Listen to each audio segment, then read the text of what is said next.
Aider la femme à faible revenu à prendre conscience de ses capacités d'organisation, de gestion et de développement pour apporter des solutions appropriées aux défis socio-économiques auxquels elle fait face. Offrir un cadre d'incubation, d'éclosion et de développement à la femme micro-entrepreneur pour son épanouissement personnel, celui de sa famille et de l'humanité. Les objectifs de la mutuelle financière des femmes africaines sont nombreux.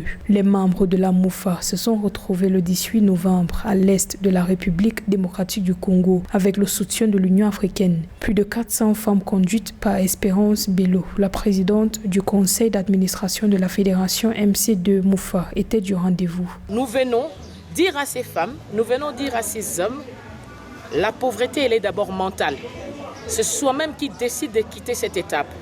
Mais quand vous décidez de quitter, venez adhérer à la MIFA, venez adhérer à la MC2. À ce moment-là, vous ne serez plus seul. Nous allons vous accompagner ensemble pour que nous arrivions à vaincre cette pauvreté qui est devenue quasiment chronique dans notre pays. L'Est de la République démocratique du Congo est en proie à des violences. Dans les combats contre les forces régulières et les rebelles dans cette partie du pays, des centaines de femmes vivent dans l'extrême pauvreté.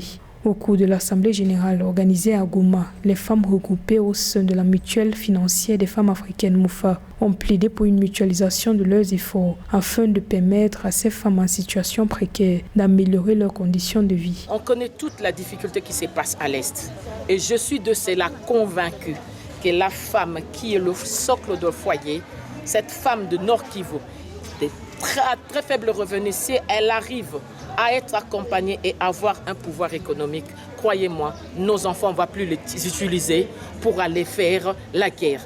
Espérance Bello appelle les femmes à acquérir leur autonomie financière pour leur épanouissement et la prise d'initiative en société. Il y a le membre actif et les membres associés. Qui est membre actif? C'est cette femme-là qui adhère avec un minimum de $22.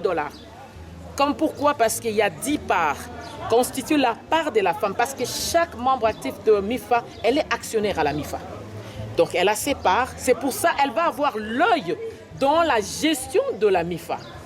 Et elle va payer une part, ce qu'on appelle fonds de solidarité, ça veut dire ce qui constitue la réserve de cette MIFA et elle adhère à cela. Opération de caisse de guichet avec ouverture de compte et demande de crédit, entre autres. Financement des activités génératrices de revenus grâce au micro-prêt et au mécanisme d'assistance multiforme.